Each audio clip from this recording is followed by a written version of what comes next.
51ல் அங்கே இருக்கின்ற யூத கம்யூனிட்டி இந்த ஐபேக் ஆரம்பித்தாங்க. இன்னைக்கு உயர் அதிகாரிகள் அத்தனை பேரும் யூத சமூகத்தை சார்ந்தவர் அல்லது ஜியோனிஸ்டுகள். இன்னைக்கு வெள்ளை மாளிகையில் 70 விழுக்காடு ஜியோனிச மனநிலையில் உள்ளவர்கள். லயன் ஸ்குவாஷ் அசல் பழங்களிலிருந்து தயாரிக்கப்பட்ட ரியல் ஸ்குவாஷ் ஃபுல்லா ஜோரா. முன்னணி market எக்ஸ்பர்ட்ஸுடன் enrich money investor awareness conclave April 25. டிக்கெட்டை இன்றே புக் செய்யுங்கள். போப் லியோ கத்தோலிக்க கிறிஸ்துவ சபையின் ஒரு முக்கியமான அங்கம். உலக கிறிஸ்துவர்கள் மதிக்கக்கூடிய ஒரு நபர், உலக நாட்டு தலைவர்கள் மதிக்கக்கூடிய ஒரு நபர். அவர் என்ன சொன்னார்? ட்ரம்ப் பண்ணுறது அநியாயம், நாட்டில் அமைதி வேணும், பச்சிள குழந்தைகள் சாவதை ஏற்றுக்கொள்ள முடியாது, நெத்தனியாஹு ஒவ்வொரு நாளும் மனித ரத்தத்தை குடித்து கொண்டிருப்பதை எப்படி ஏற்றுக்கொள்வது, இதுதானே சொன்னார். அப்போ உடனே கோபம் யாருக்கு வரணும்? நெத்தனியாவுக்கு வரணும். ட்ரம்புக்கு வந்துருச்சு. அது எப்படி போப் சொல்ல போயிடுச்சு? நான் ஒன்றும் போப்புக்கு ரசிகன் அல்ல, நான் ஒன்றும் போப்பை மதிக்கிறவன் அல்ல. இப்போ இது கிறிஸ்துவ நாடுகளை இன்னைக்கு அதிர்ச்சியாக்கியிருக்கு. அவர் வெளியிட்ட அந்த புகைப்படம் இன்னும் கொந்தளிப்பை ஏற்படுத்தியிருக்கு சார். தான் ஜீசஸ் கிரைஸ்ட் மாதிரி ஒரு படத்தை போட்டு வச்சிருக்காரு. இப்போ இது என்ன மாதிரியான ஒரு விஷயம்? நான் சொல்கிறேன் என்னன்னா, நான் இந்த பார்க்கின்ற நேயர்களுக்கு ஒரு விஷயத்த சொல்கிறேன். அடிப்படையில் ட்ரம்ப் ஒரு ஆன்டி கிறிஸ்துவர், கிறிஸ்துவத்துக்கு எதிரானவர். நீங்கள் எழுதி வச்சுக்கோங்க.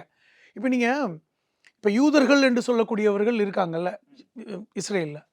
ஆனால் இஸ்ரேலில் இருப்பவர்கள் ஜியோனிஸ்ட், அவர்கள் வெள்ளை யூதர்கள். பொதுவாக யூத மதத்தில் ஒரு இது உண்டு. யூத மதம் என்பது பிறப்பின் அடிப்படையில் தான் யூதனாக முடியும். கன்வர்ஷன் கிடையாது. இப்போ முஸ்லீமானா நீங்கள் இஸ்லாமை கன்வெர்ட் பண்ணிக்கலாம், யாருனாலும் பண்ணிக்கலாம். அவர் முஸ்லீமான்னு சொல்லிடுவாங்க, அவ்வளோதான். ஒரு கிறிஸ்துவராக மாறுவதற்கு யாருனாலும் பண்ணிக்கலாம். அவர் என்னன்னா ஜீசஸை நம்பணும், அவ்வளோதான். ஆனால் யூத மதத்திற்கு நீங்கள் வர வேண்டும் என்றால் பிறப்பின் அடிப்படையில் தான் வரணும். அதுக்கு இந்த கன்வர்ஷன் கிடையாது. ஆனால் இந்த ஒரு விஷயத்தை 18ஆம் நூற்றாண்டில் உடைச்சாங்க. தியோடர் ஹெஸ்ஸில்னு ஒருத்தன் இருந்தான் ஜெர்மனில். இந்த ஹிட்லருக்கு எதிரான பிரச்சனைகள் எல்லாம் அந்த காலகட்டத்தில், அதுக்கு முன்பு இந்த யார் வேணாலும் யூத மதத்துக்கு வரலாம், ஆனால் அவர்கள் ஒரிஜினல் யூதராக முடியாது. They will become a white யூதர், அதாவது ஜியோனிஸ்ட். அதுக்கு ஒரு பேரை கொடுத்தான். ஜியோனிஸ்ட் என்றால் த ப்ராக்சி ஆஃப் யூதர்ஸ், யூதனுக்கு வேலை பார்க்கக்கூடியவன். இப்படி ஒரு கான்செப்டை கொண்டு வந்தானுங்க. அதில் நிறைய பேர் கடவுள் நம்பிக்கை இல்லாதவர்கள்லாம் யூதர்களாக மாறினாங்க. இது ஒரு பிரச்சனை நடந்துச்சு ரஷ்யாலெலாம். அப்போ அப்படி இன்னைக்கு ஜியோனிஸ்டுகள் தான் இன்னைக்கு இஸ்ரேலை ஆட்சி செய்து கொண்டிருக்காங்க. அப்போ இந்த ஜியோனிஸ்டுகளுடைய வேலை என்பது கிறிஸ்துவத்தை நம்புவதல்ல. அடிப்படையில் ட்ரம்பும் ஒரு ஜியோனிஸ்ட். இன்னும் சொல்ல போனால் ட்ரம்புடைய மனைவி இவாங்கா, அந்த இவாங்கா யார் அப்படிங்கிறது இன்னைக்கு பெரிய டாக்குமெண்ட்ரியே வருது. அதில் இந்த எப்ஸ்டீன் ஃபைல்ஸ் தொடர்புடையவர்னு சொல்கிறாங்க, அதை மறுக்கிறாங்க, அது வேறு விஷயம். ஆனால் திட்டமிட்டு இவாங்காவை ட்ரம்புக்கு 3ஆவதாக திருமணம் செஞ்சாங்கலாம் வருது. அதை விட இன்னொரு கான்ஸ்பிரசி, அது கான்ஸ்பிரசி இல்லை, வெளிப்படையான விஷயம். ட்ரம்புடைய மகளை திருமணம் செய்திருப்பவர் யார்? Jared Kushner. அப்போ ட்ரம்புடைய மனைவியும் மெலினா அவர்களும் இந்த இவாங்கா என்பதும் மகள் ஜெரட் குஷ்னரை திருமணம் பண்ணியிருக்காங்க. அப்போ இப்படி ஒரு ஜியோனிஸ்டோடு பிணைந்தவர் தான் ட்ரம்ப். இன்னொன்று அடிப்படையில் பொதுவாக யூதர்கள் எல்லாம் நினைக்கிறாங்க யூத மதம் கிறிஸ்துவத்தோடு நெருங்கிய தொடர்புடையது. இப்போ நிறைய பேர் இஸ்ரேலுக்கு ஆதரவாக பேசுவாங்க, கிறிஸ்துவ சமூகம் சார்ந்தவர்கள். காரணம் ஜெருசலம், அதை பாதுகாக்கின்றவர்கள் யூதர்கள், இஸ்ரேல் மலர்ந்தால் தான் ஜீசஸ் வருவார், இப்படிலாம் நினைக்கிறாங்கல்ல. அடிப்படையில் யூதர்களுக்கு கிறிஸ்துவத்தின் மேல் நம்பிக்கை கிடையாது. இது நீங்கள் இஸ்ரேலுக்கு போனவங்கள்ட்ட கேட்டால் தெரியும். அதே போன்று தான் எப்பொழுதுமே கிறிஸ்துவத்தை கிரிட்டிசைஸ் பண்ணக்கூடியவர்கள் தான் யூதர்கள். அதுதான் நேற்று ட்ரம்ப் மூலமாக வெளிப்பட்டிருக்கு. உங்களுக்கு இப்போ போப் லியோ என்பவர் மதிக்கக்கூடிய ஒரு நபர், வாட்டிகனுடைய அதிபர். கிட்டத்தட்ட ஐரோப்பிய யூனியன் அத்தனை நாடுகளுமே போப் சொன்னால் மறுக்க மாட்டாங்க. அவரை நீங்கள் ஒரு இவ்வளவு தூரம் பேசி, நேற்று ஒரு போப்பும் பேசியிருக்கார், நான் ஒன்றும் ட்ரம்புக்கு பயப்பட போகிறதில்ல அப்படின்னு. இப்போ இது ஒரு சம்பவத்தை உங்களுக்கு ஞாபகப்படுத்துகிறேன். 16ஆம் நூற்றாண்டில் இந்த வரலாற்றை நீங்கள் சும்மா ஒரு தொட்டு காமிக்கிறேன். 8ஆம் ஹென்ரிங்கிற ஒரு மன்னன் இங்கிலாந்து ஆட்சி செய்தான். அப்பொழுது இந்த புரொட்டஸ்டன்ட்ங்கிற பிரிவு கிடையாது, கத்தோலிக் கிறிஸ்டியன்ஸ் தான் இருந்தாங்க. அப்போ இந்த 8ஆம் ஹென்ரியும் கிட்டத்தட்ட ஒரு நவீன ட்ரம்ப் தான், அப்போ உள்ள ட்ரம்ப். அவன் போப்போட முரண்பட்டான் திருமண விஷயத்தில். பொதுவாக அந்த காலகட்டத்தில் போப்புகள் என்னென்னா, மன்னர் திருமணம் செய்தால் போப்போட அனுமதி வேணும். 2 பெண்களுக்கு மேலே திருமணம், ஒரு பெண்ணை தான் நீங்கள் மன்னர் கல்யாணம் பண்ண முடியும். 2வது கல்யாணம் பண்ணால் போப்பு அனுமதி கொடுக்கணும். நான் எதுக்கு அனுமதி கேட்கணும் அப்படின்னு சொல்லிட்டு போப்போட முரண்பட்டு எங்களுக்கு வந்து போப்பே தேவையில்லை அப்படின்னு சொல்லிட்டு சர்ச் ஆஃப் இங்கிலாண்டே உருவாக்குனாங்க. இப்போ இன்றைக்கும் சர்ச் ஆஃப் இங்கிலாந்து இருக்குல்ல, அது வந்து ஒரு ஒரு கிட்டத்தட்ட ஒரு நவீனத்துவ கிறிஸ்துவம். இப்போ இது மாதிரியான நடவடிக்கையை ட்ரம்ப் எடுக்கிறாரா அப்படிங்கிற ஒரு சந்தேகம் இன்றைக்கி வந்திருக்கு ஐரோப்பிய யூனியனில். இப்போ சர்ச் ஆஃப் இங்கிலாந்து மாதிரி சர்ச் ஆஃப் அமெரிக்கா, எங்களுக்கு வந்து போப்பே தேவையில்லை, கேத்தலிக் கிறிஸ்டின் தேவையில்லை, அமெரிக்க கிறிஸ்துவர்கள்னு நாங்கள் உருவாக்க போகிறோம். இது எல்லாமே, இந்த சூழ்ச்சி எல்லாமே பின்னாடி யார் இருப்பாங்கன்னு பார்த்தா இஸ்ரேல் இருக்கும், மொசாத் இருக்கும், இதை வந்து வடிவமைப்பாங்க. இப்போ இந்த வெளிப்பாடு எதை புரிஞ்சுக்கணும்னா, அடிப்படையில் இவர்கள் கிறிஸ்துவர்களுக்கு எதிரானவர்கள், இஸ்லாமியர்களுக்கு எதிரானவர்கள் மட்டும் நினைக்கிறீங்கல்ல, கிறிஸ்துவர்களுக்கும் எதிரானவர்கள். அதுதான் உண்மை. இன்னும் சொல்ல போனால் ஒரு விஷயம் சொல்கிறேன். கிறிஸ்துவர் ஜீசஸ் என்று ஒருத்தர் இருக்கிறார் என்பதை, அவர் இறைவனின் தூதர் என்பதை இஸ்லாமியர்கள் நம்புகிறாங்க. இஸ்லாமியர்கள் ஏற்றுக்கொண்டால் தான் அவர்கள் இஸ்லாமியர்கள். இந்த புரிதல் நிறைய பேருக்கு இல்லை. ஜீசஸ் ஒரு ப்ராஃபிட், ஜீசஸ் ஒரு இறைநேசர், ஜீசஸ் இறைவனால் அனுப்பப்பட்டவர் என்பதை ஏற்றுக்கொண்ட ஒருத்தன் தான் முஸ்லீமாக இருக்க முடியும். இப்போ எல்லாம் நினைக்கிறாங்கன்னா அது என்னமோ முஸ்லீம்கள் என்றாலே கிறிஸ்துவர்களுக்கு எதிரானவர்கள்னு. அப்படி இல்லை. ஆனால் ஜீசஸை ஒரு ப்ராஃபிட்டாக யூதர்கள் என்றைக்குமே ஏற்றுக்கொண்டதில்லை. இப்போ யார் நெருக்கமானவர்கள்? ஜீசஸை ஒரு தீர்க்கதரிசி என்று ஏற்றுக்கொண்ட முஸ்லீம்கள் கிறிஸ்துவர்களுக்கு நெருக்கமானவர்களா? அல்லது ஜீசஸ் கிடையவே கிடையாது, அவர் கொல்லப்பட்டு விட்டார், அவர் சிலுவையில் அறையப்பட்டு விட்டார், சிலுவையில் அறையப்பட்ட ஒருத்தர் எப்படி தூதராக இருக்க முடியும், எப்படி கடவுளின் குழந்தையாக இருக்க முடியும் என்று கேட்கின்ற யூதர்கள் கிறிஸ்தவர்களின் நண்பர்களாக இருக்க முடியுமா? இந்த புரிதலை கிறிஸ்துவ சகோதரர்கள் புரிஞ்சுக்கணும். இதுதான் முக்கியமானது. இப்போ அதைத்தான் இன்னைக்கு ட்ரம்ப் வெளிப்படுத்துகிறார். ட்ரம்ப் தெளிவாக வெளிப்படுத்துகிறார்.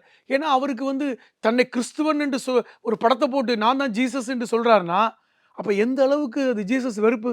அப்படி சொல்ல முடியுமாங்க? ஒரு கிறிஸ்துவர் வந்து நான் ஜீசஸ்ன்னு சொல்லிடுவாரா?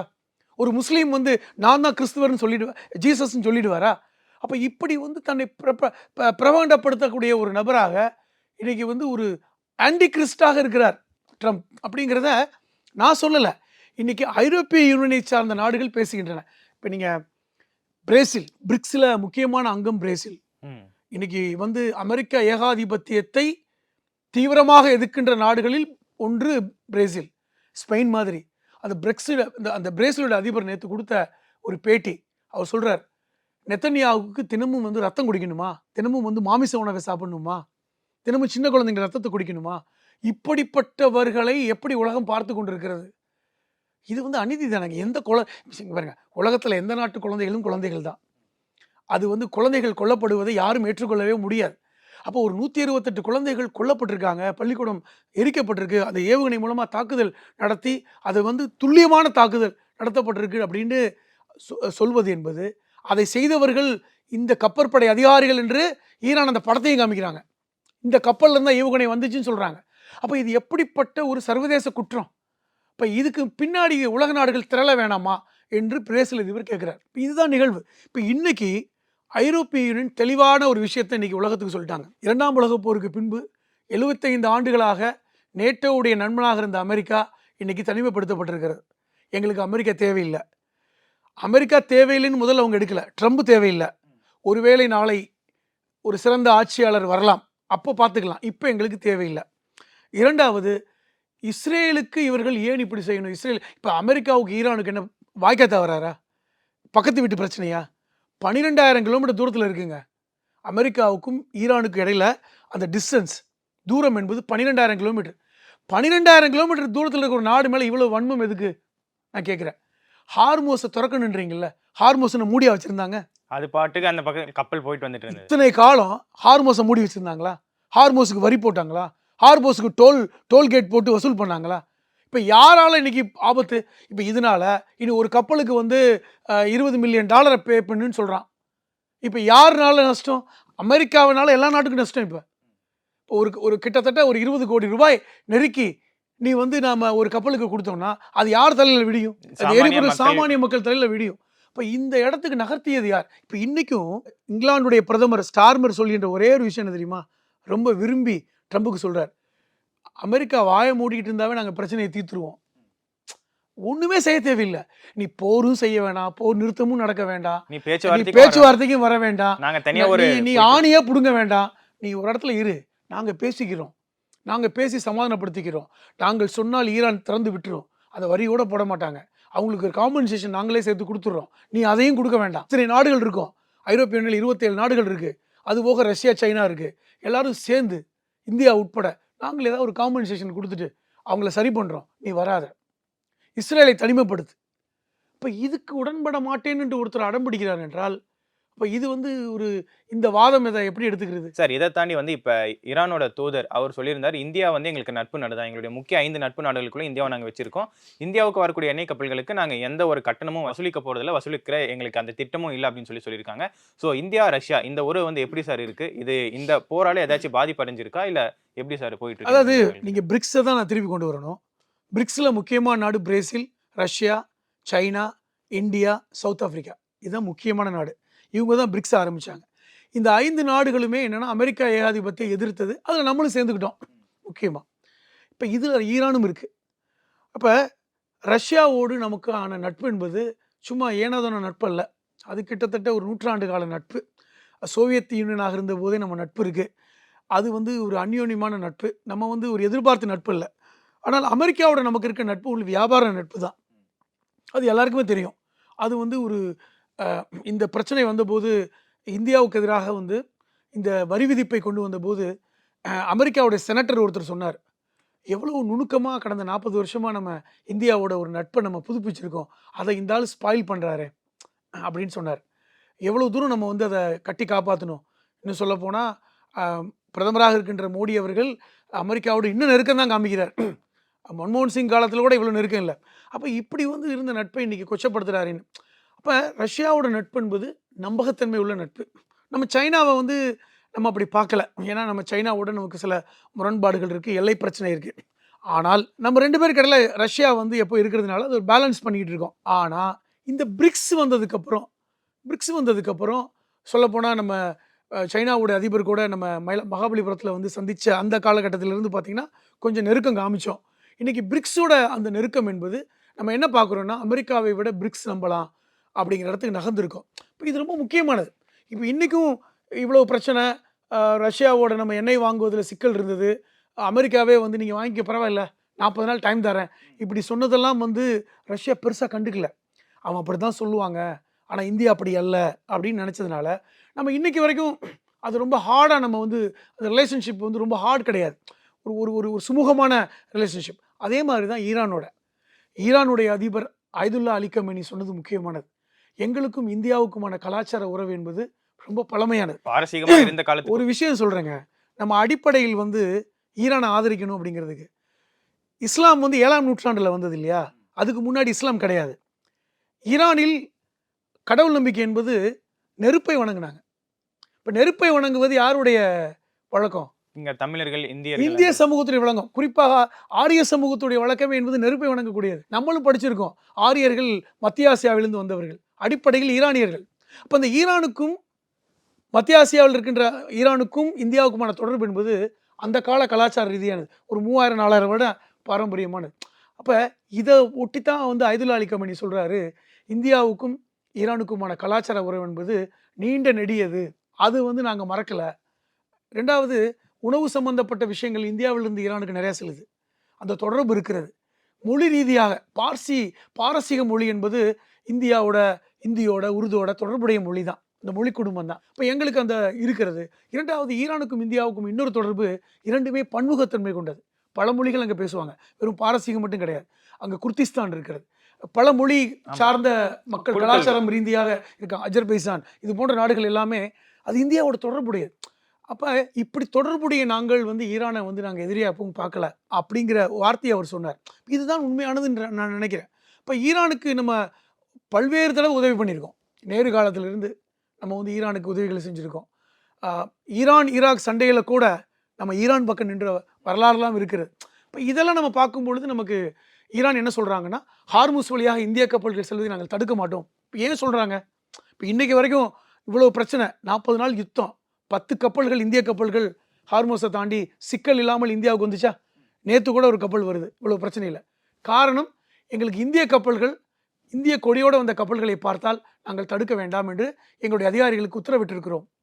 அது முக்கியமானது. இதை இந்தியாவுடைய ஈரான் தூதர் சொல்கிறார். நாங்கள் அதை தான் நாங்கள் நினச்சிருக்கோம். இதுதான் உண்மையான நிலைமை. சார் இந்த சாபர் போர்ட் அப்படிங்கிற ஒரு போர்ட் வந்து இந்தியா ஈரான்ல கட்டிட்டு இருந்தாங்க. அந்த போர்ட் வந்து முடிஞ்சிருந்தா இன்னும் இந்தியாவுக்கு இந்த எண்ணெய் தட்டுப்பாடு அப்படிங்கிற ஒரு விஷயம் இல்லாம போயிருக்கும். அது தடைப்பட்டதுக்கும் அதன் பிறகு அந்த போர்ட் திரும்பி வரதுக்கான சாத்தியக்கூறுகள் நம்ம இல்ல நீங்க சொல்றது மாதிரி இதுக்காக நம்ம வந்து இன்வெஸ்ட் பண்ணோம். ஆனால் இப்ப சமீபத்துல எந்த முதலீடும் பண்ணல அப்படிங்கிற செய்தி வருது. அப்ப அத வந்து நம்ம திருப்பி முதலீடு பண்ணணும். ஏன்னா நம்ம அமெரிக்காவிற்கு பயந்து தான் அத செய்யலையோ அப்படிங்கிறது மாரி. நம்ம என்னமோ அமெரிக்கா வந்து பாகிஸ்தானோட நெருக்கமா இருக்காங்க. நமக்கும் ரொம்ப எதிரியா இருக்காங்க. அவர்கள் நிர்பந்தம் பண்றாங்க. நீங்க ஈரானோட சேரக்கூடாதுன்னு. அந்த ஒரு வெளியுறவு பிரச்சனை இருந்தது. ஆனா எனக்கு தெரிஞ்சு இப்பொழுது அது பெரிய பிரச்சனை வரப்போறதில்ல. நாம் அதை புதுப்பிக்க வேண்டும். அதன் மூலமாக இன்னும் நமக்கு எண்ணெய் பிரச்சனைக்கு தீர்வுன்னு தான் நான் நினைக்கிறேன். Okay sir. இந்த மத்திய கிழக்கு போர் பத்தி, அதனுடைய பின்னணி பற்றியும் நிறைய விஷயங்கள பத்தி நம்ம ரொம்பவும் ஒரு டீப்பாவே வந்து விவாதத்துக்கு உட்படுத்தி நம்ம அத பத்தி பேசியிருக்கோம். நன்றி சார். நேயர்களே, மற்றும் ஒரு நிகழ்ச்சியில் சந்திப்போம். வணக்கம். லயன் ஸ்குவாஷ் அசல் பழங்களிலிருந்து தயாரிக்கப்பட்ட ரியல் ஸ்குவாஷ் ஃபுல்லா ஜோரா. முன்னணி market எக்ஸ்பர்ட்ஸுடன் enrich money investor awareness conclave April 25. டிக்கெட்டை இன்றே புக் செய்யுங்கள்.